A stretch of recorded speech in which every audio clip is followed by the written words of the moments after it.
Thank you very much. Good afternoon to you all. I think we are all very happy with very 2 good days of reflections and discussions. And I would like to start by thanking once again Her Excellency, the President of Malta, and the Honorable Minister responsible for family, children's rights and social solidarity, who have been such wonderful hosts and made us feel part of the Maltese family and of the very important family around the world that is committed to ensuring that all children grow up free from any risk of violence in their lives.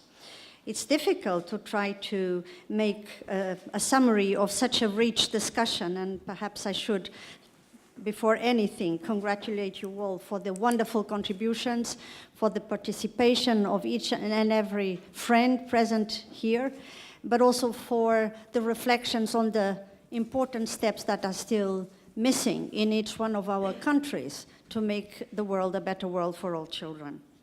I think it's very wonderful that this conference is coming to an end during Children's Day here in Malta, in my own country, and in many other countries around the world. It's not just an accident. It had to be so. When we are recognizing that the rights of the child need to continue to be at the heart of our actions, the rights of all children everywhere and at all times. And no doubt you will agree with me, this is a wonderful day to reaffirm our commitment to ensure respect for the human dignity of every child and also for the physical integrity of every child, and to guide all the actions we need to undertake by the best interest of the child. As you know, this year we are also celebrating the 17th anniversary of the Universal Declaration of Human Rights. And to me, it's so important to recognize that human rights always start with children's rights. And by doing the best for children, we can improve the life for all. In addition, as you know, we are here also at a time when the United Nations is so committed to advance the implementation of the Sustainable Development Agenda, and it is not by coincidence either that the system of development assistance has just been agreed upon by the General Assembly of the United Nations also at this time. This conference was a wonderful opportunity to reaffirm our commitment to ensure that all children are protected from the risk of corporal punishment, be it used as a form of education, of discipline, of correction, or of punishment.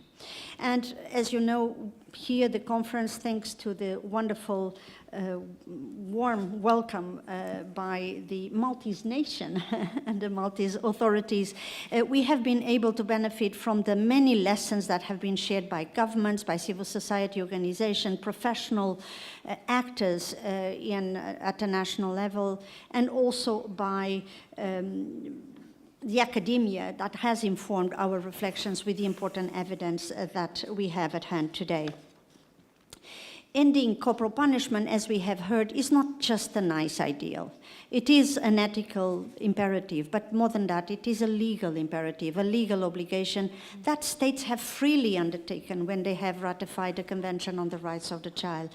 And it is also, as we know, a universal goal in the Sustainable Development Agenda with a very specific target to ensure the elimination of all forms of violence against children, including corporal punishment, by the year 2030. The sense of urgency that this combination of commitments express, of course, is something that we need to keep in our minds. And here, the meeting also provided a wonderful opportunity to celebrate, to take stock and recognize the many important developments that have been promoted at the national level, regional level, and international level. And I think we all feel encouraged by the many good examples that have been presented, including when we had this afternoon a wonderful sequence of political declaration by so many governments present here reaffirming this pledge. A few things we need to celebrate: the number of national action plans and regional action plans that have been adopted to address violence against children, including corporal punishment. The important coordinating mechanisms to ensure that we do not act in a fragmented manner, not a reactive manner, but there is a very strong vision that leads the strategies at the national level, bringing all actors together within government, but also at different levels of the administration, in cooperation with civil society organizations and all needed stakeholders. The important data surveys that have been conducted in so many countries around the world with good indicators to tell us how well we are doing and what we are not yet doing as well, where we need to put the investment for the future. As you know, data is so important to understand the magnitude of this phenomenon, but also to understand what are the ingredients of success. And we heard many examples of ingredients of success. I'm sure you will feel also very encouraged by the good attention given in the conference to raising awareness, enhancing the understanding amongst the public, empowering families and empowering children to contribute to a world without violence and corporal punishment. And there were many good examples of good pieces of legislation. Constitution, civil codes, criminal codes, we heard this morning, also the Maltese experience just as one example, but also the important measures that some countries have been introducing in their legislation to ensure that children who are at risk of violence can present their fears, their hesitations, their need for help before institutions that are ready to support them. And of course, I think we have all celebrated the many important pieces of research and evidence that has been gathered over the years that allow us to build our action on things that work rather than on the concerns that of course persist. And in this regard, it was so heartwarming to listen to the many examples given of important social protection measures.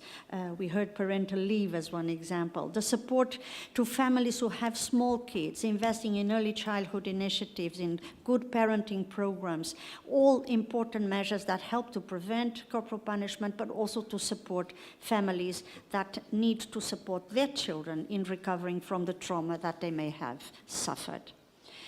But of course, this conference was also a very important reminder of the many concerns that persist. And I think we now feel much more energized to address these concerns with a greater effort and collaborating across regions and across governments and organizations. I think you will agree with me that one of the conclusions is that we have done so much and we need to do so much more, so much better, so much quicker. You will agree with me that we need to embark in a wide effort to bring all those who have not yet realized the importance of this topic for the well-being of children, the well-being of families, of nations, but also for the economy development of nations, how important this topic may become as a trigger of human development and social progress. And in addition, I think we have all been reminded, and this morning again in a very powerful way, of how fundamental it is to listen to the voices of children. How we heard Her Excellency, the President of Malta, reminding us that children are the very best experts on issues that affect their lives. They are not the only ones, but certainly the very best place to alert us to risks that exist and to opportunities for change and for interventions that make a difference the way they see their world and their daily life. No doubt we need to pursue our efforts, joining hands with children, because they are critical agents of change in this process. I feel, and that's what I take from this wonderful conference in Malta, that the meeting marked a very critical turning point in our very long journey towards a world without violence and without corporal punishment for children. We know that this important process will have a beautiful meeting in Tunisia within 2 years, and we look forward to participating, of course, in this next conference. But we also know that we cannot wait 2 years to wake up on the eve of the Tunisian conference and say we should have done better, we could have done more. And my appeal to you is that we seize each and every second to make a difference. And there are a number of opportunities. We mentioned these of course, many people have mentioned important conferences taking place still this year and next year on this topic. But next year, with the commemoration of the 30th anniversary of the Convention on the Rights of the Child, I think it's more than time to translate the ideals, the principles, and the provisions of the Convention on the Rights of the Child for a world free from violence into reality for all children. Next year, we will have the review of progress in the implementation of the Sustainable Development Agenda, including Sustainable Development Target 16.2 towards the elimination of all forms of violence. Between now and then, we need to use each and every moment to get closer to that goal. Otherwise, we will regret being very far from it. But in addition, you will recall that in my introductory remarks, I, very inspired, always recalled one of the wisdom contributions of President Nelson Mandela, saying that what is difficult is not to change society, is to change oneself. This remains true, but it is also true that change starts with each one of us. And I'm sure you will help us bring the news of the conference to everyone we know, other governments, other partners, our families, our friends, and to help make a very wide chain of positiveness, of hope for the world, and peace for the world, and peace for children. I am very committed to continuing to support everyone and to learn from all of you, and I'm very thankful for the privilege of being part of this important journey. Thank you again. Good afternoon, everybody. I will be very brief. The work of the conference has been very well covered by Mrs. Maria Santos-Pais. I will just like, as the host country, to thank you all for being with us, to thank you for coming to this conference, and above all, for making this conference a success. It all depends on the participants at the end of the day. The presence of so many countries here and organizations clearly shows the commitment that we have towards attaining a world without corporal punishment. As the song goes, the world can be a better place, but it will take a lot of work to do that. That work is ongoing in this particular sphere, and I augur that it will continue to go more and more to reach our end goal. I thank you once again very much for coming to Malta. I thank you for the participation, and I wish that this process will eventually reach its end goal, that there will be no corporal punishment whatsoever of children. I thank you.